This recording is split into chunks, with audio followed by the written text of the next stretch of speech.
자, 설교 제목 한번 따라서 봅니다. 하나님의 은혜는 형평의 원칙을 초월합니다. 한번 더 해봅니다. 하나님의 은혜는 형평의 원칙을 초월합니다. 다윗 왕의 시련이 계속되고 있습니다. 압살롬의 반란이 진압이 되자마자 세바라는 사람이 또다시 반란을 일으킨 것입니다. 다윗 왕의 인생 말년이 시련과 환란을 벗어나지를 못하고 있는 것입니다. 우리가 이미 말씀을 통해서 만났듯이 다윗 왕은 그동안 3명의 아들들이 다윗 왕 자기 자신보다도 먼저 죽음을 맞이하는 큰 고통을 겪어야만 했었습니다. 첫 번째 사건은 다윗 왕이 밧세바와의 간음으로 말미암아 태어난 그 아들이 태어난 지 일주일 만에 병으로 급사를 하게 되지요. 그리고 두 번째 사건은 다윗 왕의 셋째 아들인 압살롬이 자기의 이복 형이요 또 다윗 왕의 큰 아들인 암논을 살해하는 사건입니다. 소위 말하는 제1차 왕자의 난입니다. 그리고 세 번째 사건은 제1차 왕자의 난을 일으킨 압살롬이 다시 제2차의 반란을 일으키는 사건입니다. 다윗 왕은 이 사건으로 말미암아 피난길에 올라야만 했고 또 반란을 진압하는 그 과정에서 셋째 아들인 압살롬이 죽임을 당하게 됩니다.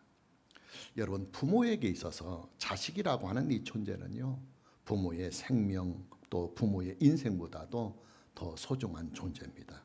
다윗 왕은 그런 소중한 자식들을, 아들들을 3명이나 잃었어요.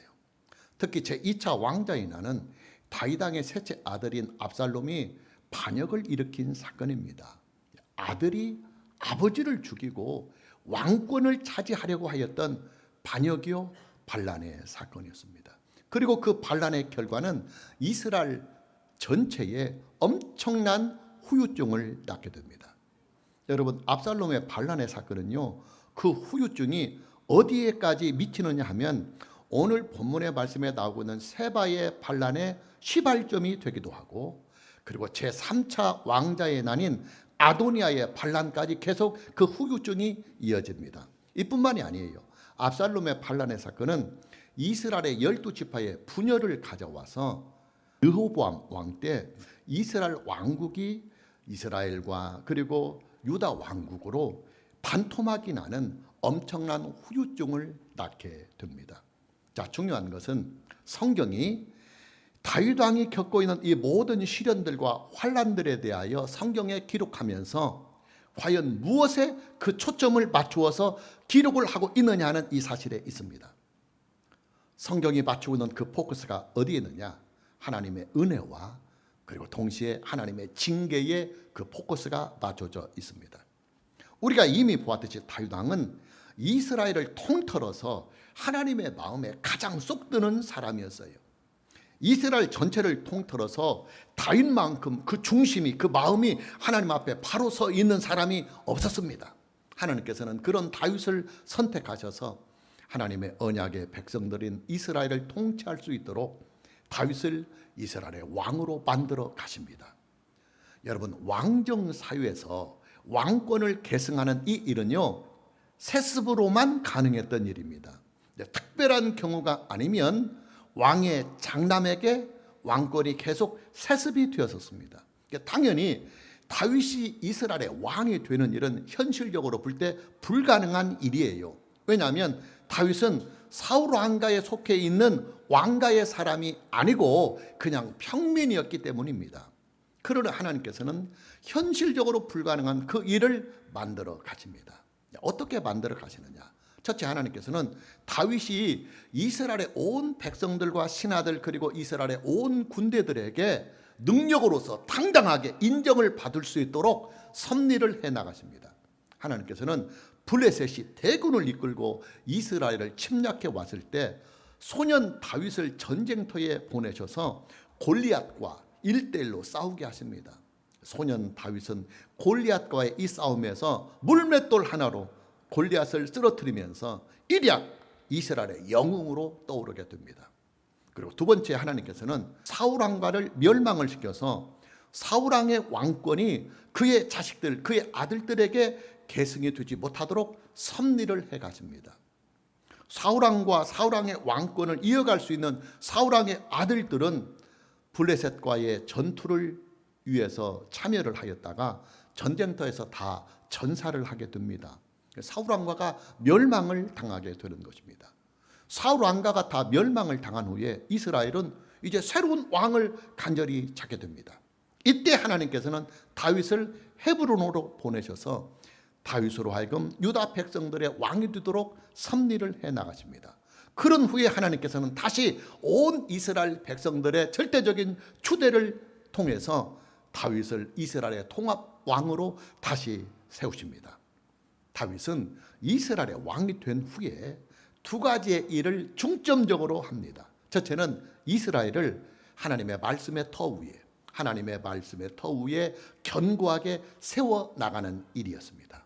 다윗 왕은 그 자신이 먼저 솔선수범을 하여서 하나님의 말씀에 순종해 나가면서 온 이스라엘을 하나님의 신정국과 하나님께서 말씀으로 하나님의 백성들을 직접 통치하시는 하나님의 신정국가로 잘 세워나갑니다. 그리고 또 다른 한편으로는 이스라엘 주변에 있는 강대국들을 정벌해 나가는 일에 착수를 합니다. 그동안 이스라엘은 외세의 침략으로 말미암아 오랜 세월을 많이 시달려 왔었어요. 다윗 왕은 그동안 이스라엘을 침략해 온 주변의 강대국들과 또 주변에 있는 여러 나라들을 정복해 나가는 정복 전쟁에 뛰어들게 됩니다. 다윗 왕은 이 정복 전쟁을 통해서 한편으로는 이스라엘에게 평화의 시대를 만들어 나가고, 다 정복을 했으니까 뭐 전쟁이 없는 거죠. 그래서 평화의 시대를 만들어 나가고, 그리고 또 다른 한편으로는 이스라엘의 영토를, 그 작은 영토를 더 넓게 확장을 해 나갑니다. 다윗 왕은 그야말로 평탄대로 그리고 승승장구를 하면서 이스라엘이라고 하는 이 나라를 아주 견고하게 하나님 앞에서 잘 세워나갑니다. 자, 그러나 이때 하나의 변수가 등장을 하게 됩니다. 그리고 이 변수 하나로 다윗의 인생은 엄청난 회오리바람에 휩싸이게 됩니다. 그 하나의 변수가 뭐냐? 다윗 왕의 범죄입니다. 다윗 왕의 죄악입니다. 다윗 왕은 어느 날 황궁의 옥상에 올라가서 예루살렘의 좋은 풍경들을 이렇게 감상을 하다가 한 여인이 목욕을 하는 장면을 보게 됩니다. 그때부터 다윗 왕은 욕정에 빠지게 됩니다. 다윗은 왕권을 이용해서 그 여인을 황궁으로 불러들인 후에 그 여인과 동침을 합니다. 다윗 왕과 동침을 한 그 여인이 누구냐면 다윗 왕의 아주 충성스러운 부하 장수였던 우리아의 아내인 밧세바였습니다. 다윗 왕의 범죄는 여기에서 끝나지 않았습니다. 다윗 왕과 하룻밤을 동침한 밧세바가 덜컥 임신을 하고 만 것입니다. 다윗 왕은 밧세바와의 이 동침, 즉 임신의 사실을 은폐시키기 위해서 어떻게 해서든지 전쟁터에 나가 있는 그 우리아를 불러들여서 밧세바와 동침을 할 수 있도록 유도를 해보지만 그 뜻을 이루지 못합니다. 크게 당황을 한 다윗 왕은 아예 우리아를 제거해 버립니다. 다윗 왕은 우리아를 전쟁터의 선봉장에 서게 한 후에 적군의 칼날에 의해서 우리아가 죽음에 이르게 됩니다. 그 후에 다윗 왕은 버젓하게 밧세바를 아내로 맞아들여서 밧세바와 결혼 생활을 즐기게 됩니다. 자기의 범죄의 사실을 철저하게 은폐를 하고 말입니다. 자, 하나님께서는 다윗 왕이 스스로 자기의 범죄를 회개하고 하나님 앞에서 다시 세워지기를 기다려 주십니다. 하나님의 그 기다림의 세월이 무려 1년이 계속됩니다. 그러나 1년이라고 하는 이 세월을 충분히 기회를 주었음에도 불구하고 다윗 왕은 그 1년의 회개의 기간 동안에 전혀 회개를 하지 아니하고 자기의 권력 그리고 자기의 즐거움에 안주를 하게 됩니다. 하나님께서는 다윗에게 회개할 마음이 없다는 이 사실을 아시고 다윗으로 하여금 자기 스스로 회개를 못하니까 그를 사랑하는데 얘가 지금 죄에 빠져서 회개하지 못하고 또 이 죄를 회개하지 못하는 한 다윗은 하나님의 큰 징계와 그리고 또 엄청난 심판 속에 갇혀야 할 수밖에 없기 때문에 하나님께서는 강제적으로라도 회개를 할 수 있도록 강제를 해 나가십니다. 하나님께서 사용하신 강제의 방법이 뭐냐면 나단 선지자를 다윗 왕에게 보내셔서 그 1년 전에 행하였던, 은밀하게 행하였던 다윗 왕의 그 범죄의 사실들을 들추어 내버리십니다. 다윗 왕은 비로소 그 자리에서 하나님께 회개를 합니다. 하나님께서는 다윗 왕의 회개를 있는 그대로 받아들이십니다. 그러나 공의의 하나님께서는 다윗 왕의 범죄의 사실에 대하여 그냥 침묵만 하시고 징계를 아니하시고 내버려 둘 수는 없었습니다. 반드시 징계를 하셔야만 했었습니다. 하나님께서는 나단 선지자를 통해서 장차 다윗 왕이 받을 하나님의 징계에 대하여 말씀을 선포하십니다. 하나님께서 다윗 왕에게 주신 징계의 말씀이 뭐냐?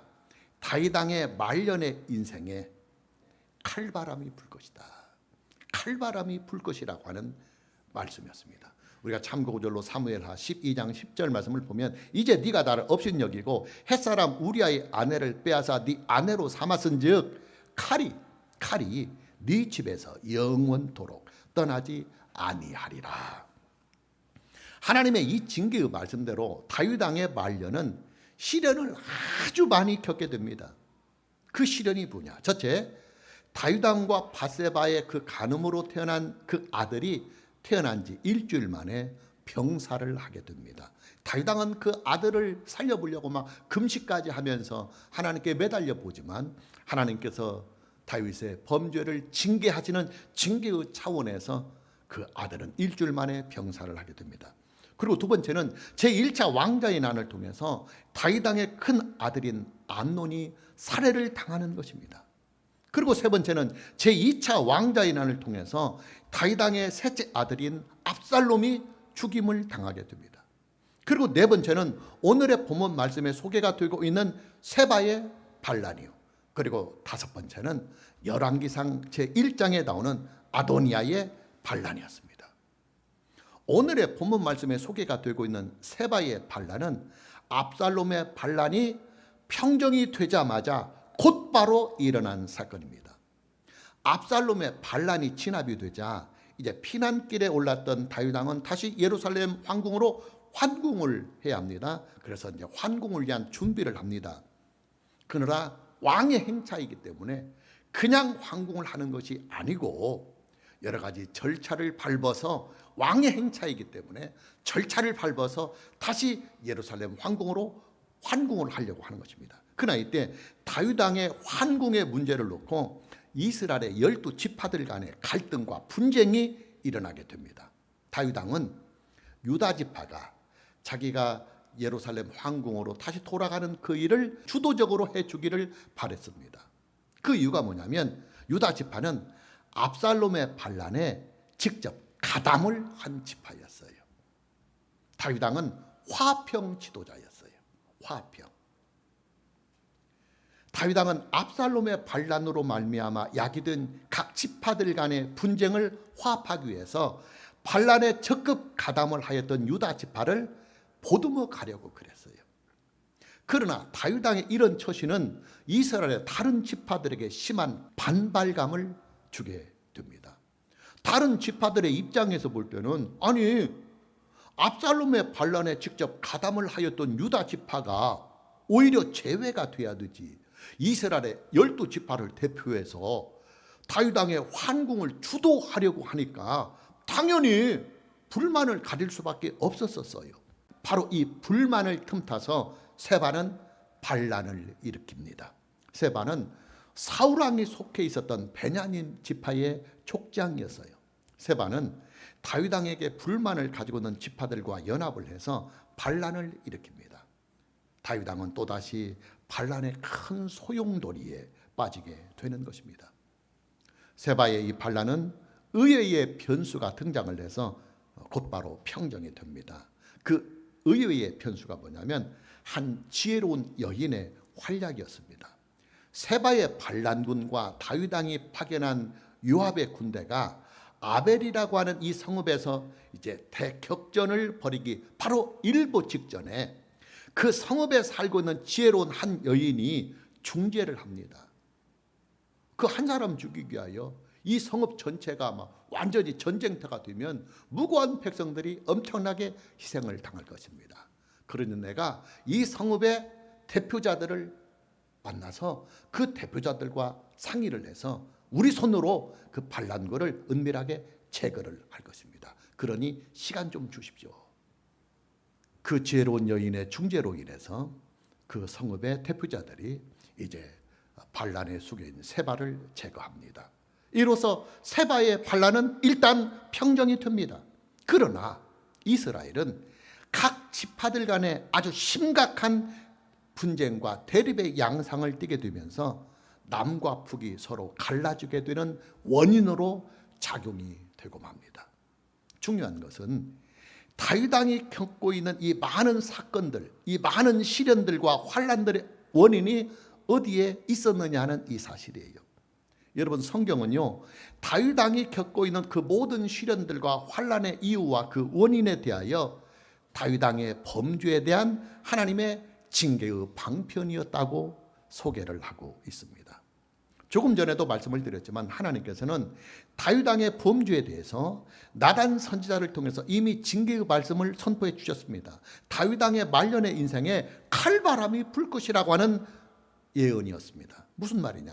다윗 왕이 겪고 있는 이 모든 시련들과 환란들은 다윗 왕이 저지른 범죄에 대한 하나님의 징계의 방편이었다는 말씀입니다. 여러분, 하나님께서는요, 사랑의 하나님이 분명히 맞아요. 그러나 동시에 하나님께서는 공의의 하나님이시기도 합니다. 하나님의 사랑과 하나님의 공의는 늘 항상 함께 공존합니다. 하나님의 사랑과 하나님의 공의는 항상 균형을 맞추어서 역사를 하십니다. 아주 중요한 말입니다. 하나님께서는 다윗 왕을 사랑하십니다. 다윗이 비록 큰 범죄를 저지른 중범죄자일지라도 하나님께서는 변함없이 그를 사랑하십니다. 그러나 다윗을 사랑하시는 하나님께서는 다윗이 행한 범죄에 대하여서 하나님의 공의도 함께 나타내 주셔야만 합니다. 왜냐하면 만에 하나라도 하나님께서 다윗의 범죄를 그냥 눈 감아 주신다고 한다면 다른 범죄자들에 대하여 심판을 하실 수 있는 명분이 사라지게 됩니다. 여러분, 그렇잖아요. 다 똑같은 죄를 지은 범죄자들인데 어떤 범죄자는 처벌을 받지 아니하고 어떤 범죄자는 처벌을 받는다고 한다면 어떻게 법의 질서가 바로 설 수가 있겠습니까? 법이라고 하는 것은 모든 사람들에게 공평하게 다루어져야 되고 그리고 공정하게 다 적용이 돼야 합니다. 법이 불공평하다고 한다면 그런 법은 사회를 망하게 하는 법이지 사회를 살리게 하는 법이 될 수가 없는 것입니다. 하나님께서는 다윗을 극히 사랑하시지만 그러나 다윗이 행한 악한 범죄에 대해서는 반드시 징계, 즉 처벌을 하셔야만 합니다. 그래야 하나님의 법이 인류 전체에게 공평하게 공정하게 적용이 될 수가 있기 때문입니다. 물론 하나님께서는 다윗을 징계하시면서도 다른 한편으로는 다윗을 사랑으로 적극적으로 보듬어 가십니다. 하나님께서는 다윗의 왕권을 든든하게 지켜주시고 또 다윗 왕을 통해서 하나님의 구속의 역사, 이 세상을 구속하시는 하나님의 구속의 역사를 다윗 왕을 통해서 변함없이 이루어 가십니다. 자, 지금부터 아주 중요한 말씀을 드리려고 합니다. 오늘의 설교의 포커스입니다. 여러분, 하나님의 은혜와 하나님의 심판은요, 그것을 적용하는 범위와 수위가 전혀 다르게 나타납니다. 하나님의 은혜는, 집중하세요, 굉장히 중요한 내용이에요. 하나님의 은혜는 우리에게 유익만을 주는 일입니다. 유익만. 그렇기 때문에 하나님께서 우리에게 은혜를 주실 때는 형평의 원칙을 적용하지 아니하셔도 됩니다. 그 이유가 뭐냐면 여러분, 은혜라고 하는 것은요, 우리에게 이익만을 주는 일이기 때문에 은혜를 받지 못하는 사람이 설령 있다 할지라도 은혜를 받지 못하는 그 사람에게 전혀 손해될 일이, 손해를 본 일이 전혀 없어요. 그냥 본전치기, 쉽게 말하면 제로 상태가 되기 때문입니다. 그렇기 때문에 은혜를 베푸는 일에는, 하나님께서 은혜를 베푸시는 일에는 형평의 원칙, 공평의 원칙을 지키지 아니하셔도 하나님은 불의자가 되지 않습니다. 은혜를 받지 못한다고 해서 그 사람이 손해를 입는 것은 전혀 아니기 때문에 그래요. 따라서 하나님께서 우리에게 은혜를 베푸실 때는 공평의 원칙, 형평의 원칙, 이 형평의 원칙을 초월을 해서 은혜를 베푸십니다. 자, 이런 은혜의 원리를 잘 나타내주고 있는 말씀이 바로 포도원 일꾼이 받는 싹새 비유입니다. 신약성경을 보면 포도원 주인은 포도의 수확기가 오자 시장에 나가서 일꾼들을 삽니다. 포도원 주인이 일꾼들에게 약속한 하루의 일당이 20만 원이었습니다. 비교적 넉넉한 일당입니다. 일꾼들은 하루 일당 20만 원을 받기로 하고 아침 9시부터 저녁 6시까지 일을 하도록 노동계약을 맺습니다. 자, 점심때쯤 뒤어서 포도원 주인은 다시 시장에 나가서 일꾼들을 더 데리고 옵니다. 그리고 다시 오후 3시에도 다시 시장에 나가고, 그리고 마감시간 1시간 전인 오후 5시에 다시 시장에 나가서 일꾼들을 다시 더 데리고 와서 일을 시킵니다. 그리고 드디어 하루의 일과가 마쳐지는 오후 6시가 땡 됩니다. 포도원 주인은 일꾼들을 다 부릅니다. 일당을 주기 위해서. 먼저 포도원 주인은 점심때 온 일꾼들, 오후 3시에 온 일꾼들, 그리고 하루의 일과가 마쳐지는 1시간 전에 온 그 일꾼들에게도 일당 20만 원을 쫙쫙 줍니다. 얼마나 좋겠어요, 늦게 왔는데도. 그리고 이어서 이제 아침 9시부터 와서 하루 온종일 일한 일꾼들을 마지막 부릅니다. 그리고 그 일꾼들에게도 변함없이 일당 20만 원을 줍니다. 그러자 아침 9시부터 와서 하루 종일 일한 일꾼이 불만을 터뜨리면서 포도원 주인에게 따지기를 시작합니다. 아니 주인님, 나는 아침 9시부터 와서 저녁 6시까지 풀타임으로 일했음에도 불구하고 20만 원 주고, 왜 다른 사람들은 점심때 오고, 어떤 사람은 오후 3시에 와서 3시간밖에 일 안 하고, 어떤 사람은 5시에 와가지고 1시간밖에 일을 안 했는데 그 사람에게도 왜 20만 원을 줍니까 하고 불공평하다고 따집니다. 그때 포도원 주인은 그에게 이렇게 말을 합니다. 아니, 내가 자네들하고 약속할 때 처음에 아침 9시부터 6시까지 하루 온종일 일을 할 때 일당 20만 원을 주기로 약속하지 아니하였느냐? 내가 그 약속한 대로 너한테, 당신들에게 일당 20만 원 줬다. 내가 불의했느냐? 아니다. 그렇지 여러분?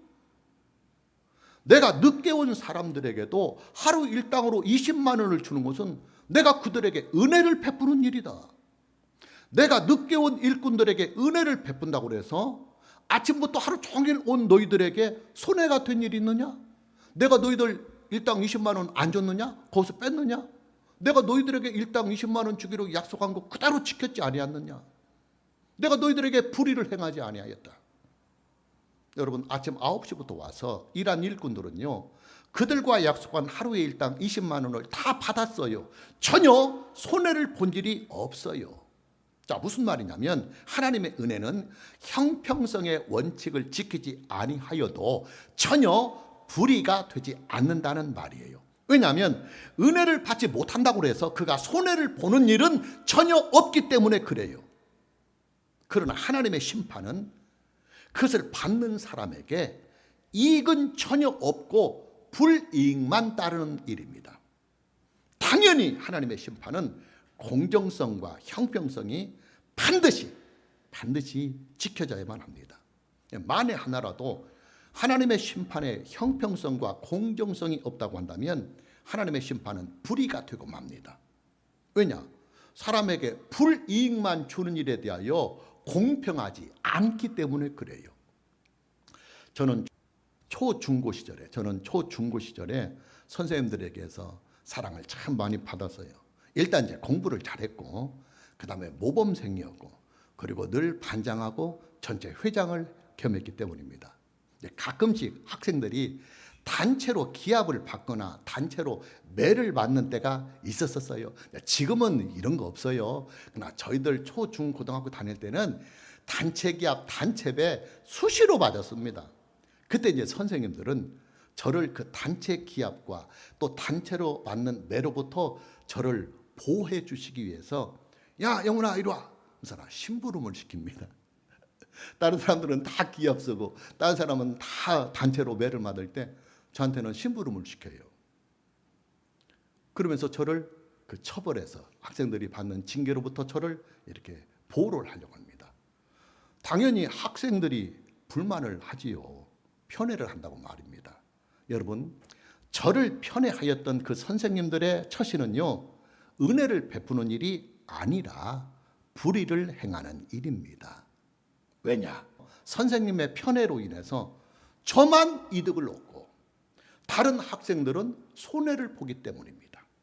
똑같은 처지에 있어요. 똑같은 처지에 있는데 저만 이득을 보고 다른 학생들은 다 손해를 보기 때문에 저를 편애했던 선생님의 그 행위는 불의입니다. 은혜를 베푸는 일이 아니에요. 그래서 징계나 심판 그리고 처벌이라고 하는 것은 항상 공정성이 있어야 돼요. 형평성이 반드시 지켜져야 됩니다. 우리나라의 민법을 보면 이런 원리가 잘 나타나 있어요. 여러분, 우리나라의 민법은요, 공유하는 사람들에게 이익만을 주는 행위에 대해서는 그 범위를 아주 넓게 잡아요. 이익만 주니까 범위를 넓게 잡아서 많은 사람들이 이득을 얻게 하는 거예요. 공유하는 사람들 중에 한 사람만 법률적인 행위를 해도, 예를 들어서 10명이 어떤 땅을 이렇게 함께 공유하고 있다고 해봅시다. 그런데 이득을 주는 일에는 한 사람만 법률의 행위도 해도 그 10사람 전체에게 효력이 다 임하게 하는 거예요. 왜? 한 사람에게 혜택을 주면 그 한 사람의 혜택으로 인하여 나머지 9사람도 전체가 다 이득을 보기 때문에 그래요. 그래서 이득을 보는 일에는 범위를 넓게 잡아서 10명 전체가 다 법률적인 행위를 해야 되지만 그 중에서 한 사람만 법률 행위를 해도 나머지 9사람이 다 이득을 얻을 수 있도록 그렇게 민법은 적용을 해요. 그러나 공유를 하는 사람들에게 불이익만을 주는 일은 한 사람이 법률 행위를 해서 나중에 9사람 전체가 다 불이익을 당하면 안 되잖아요. 그래서 범위를 아주 좁게 잡는 거예요. 불이득을 얻는 것은. 그래서 한 사람이 잘못한 일은 9사람에게 안 임해요. 10사람 전체가 다 잘못을 해야 그 공유자 전체에게 그들이 행한 일에 대한 효력이 나타나는 것입니다. 공유자 한 사람의 법률적인 행위가 다른 사람에게 손해를 입혀서는 안 되기 때문에 그래요. 자, 하나님의 은혜와 하나님의 심판의 법도 마찬가지예요. 하나님의 은혜의 법은 우리에게 이득만을 주는 일이기 때문에 하나님께서는 우리에게 은혜를 베푸실 때 그 범위를 아주 넓게 잡으십니다. 많은 사람들이 더 풍성하게 은혜를 받을 수 있도록. 왜? 은혜를 받으면 받을수록 손해는 전혀 없고 막 그에게 이익만 오기 때문에 사랑의 하나님, 은혜의 하나님께서는 우리에게 은혜를 주실 때 은혜의 범위와 은혜의 수위를 넓고 크게 잡는 것입니다. 아주 풍성하게 많은 사람들에게 은혜를 베푸려 하시는 것입니다. 은혜의 범위를 넓게 잡아도 우리에게는 이득만 오지 손해를 볼 일은 전혀 없기 때문에 그래요. 그러나 하나님의 심판은 전혀 달라요. 하나님의 심판은 우리에게 이익은 전혀 없어요. 이익은 전혀 없어요. 그리고 손해만을 주는 일이기 때문에 하나님께서 우리를 심판하시는 심판의 대상과 심판의 적용을 하실 때는 아주 엄격하게 해야 되고 아주 공정하고 공평하게 범위를 좁게 잡아야 돼요. 다윗 왕에게 내리시는 하나님의 징계는 공정한 징계입니다. 공정한 징계입니다. 하나님께서는 다윗 왕을 아주 많이 사랑을 하고 계시지만 그러나 다윗 왕이 저지른 범죄에 대해서는 반드시 징계를 하셔야만 해요. 만에 하나라도 하나님께서 다윗 왕의 그 범죄에 대하여 징계를 하지 아니하신다고 한다면 하나님은 불의한 하나님이 되고 마는 것입니다. 어떤 사람은 불이익에 두게 되고, 어떤 사람은 이득을 얻게 하고, 똑같은 조건인데, 똑같은 환경인데 어떤 사람은 이득을 얻게 하고 어떤 사람은 손해를 보게 한다면 하나님은 불의한 하나님이 되십니다. 다윗 왕이 겪는 시련과 환난은 다윗이 저지른 그 범죄에 대한 하나님의 공의로운 징계입니다. 당연히 하나님의 징계는 공정성과 그리고 형평성이 있어야 합니다. 그러나 하나님께서는 다윗 왕에게 은혜를 베풀어 주십니다. 하나님께서는 다윗 왕이 겪는 그 극심한 시련과 환난 속에서도 다윗 왕의 10번째 아들인 솔로몬에게 다윗 왕의 왕권을 물려주시는 그 일을 빈틈없이 이루어 가십니다.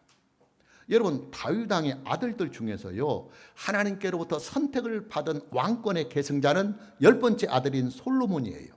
그러나 솔로몬은 그 당시의 전통으로 봤을 때 왕의 서열에 들지 못하는 사람이에요.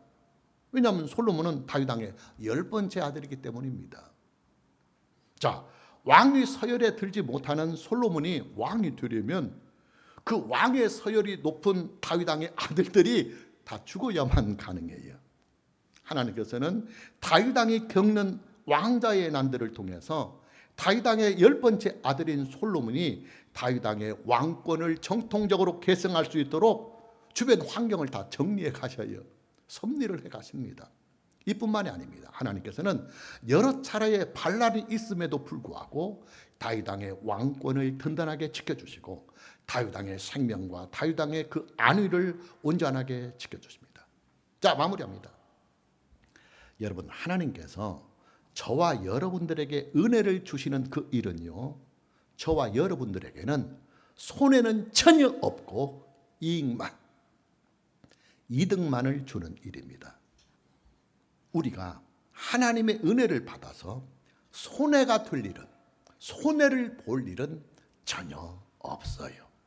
이뿐만이 아닙니다. 하나님의 은혜는 받으면 받을수록 더욱 우리에게 더 큰 이익만이 오기 때문에 우리는 당연히 하나님의 은혜를 더욱 사모해야 됩니다.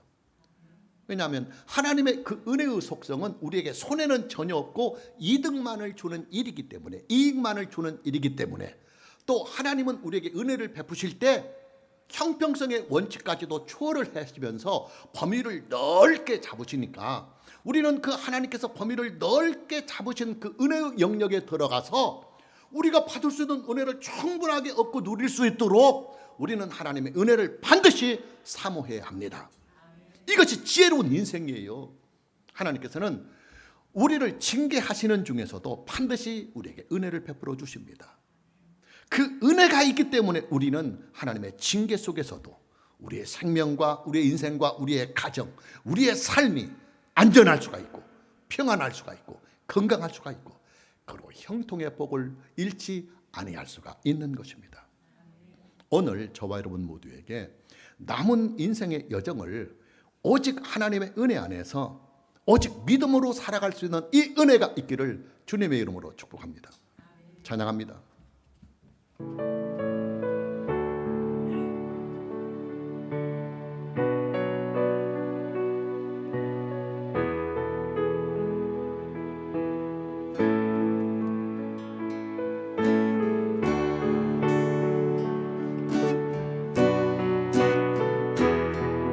오직 하나님의 은혜만이, 오직 하나님의 은혜만이 나의 소망이라. 오직 주님의 보혈만이 나의 구원. 오직 하나님의 은혜만이, 오직 하나님의 은혜만이 나의 소망이라. 오직 주님의 보혈만이 나의 구원이라. 나를 붙드시는 나를 돌보시는 분, 나를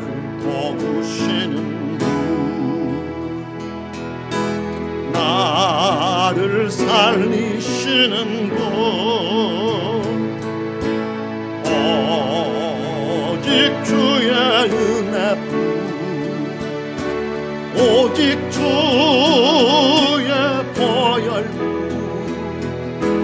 오직 주의 은혜뿐 오직 주의 오른손 들고 처음부터 고백합니다. 오직 하나님의 은혜만이 나의 소망이라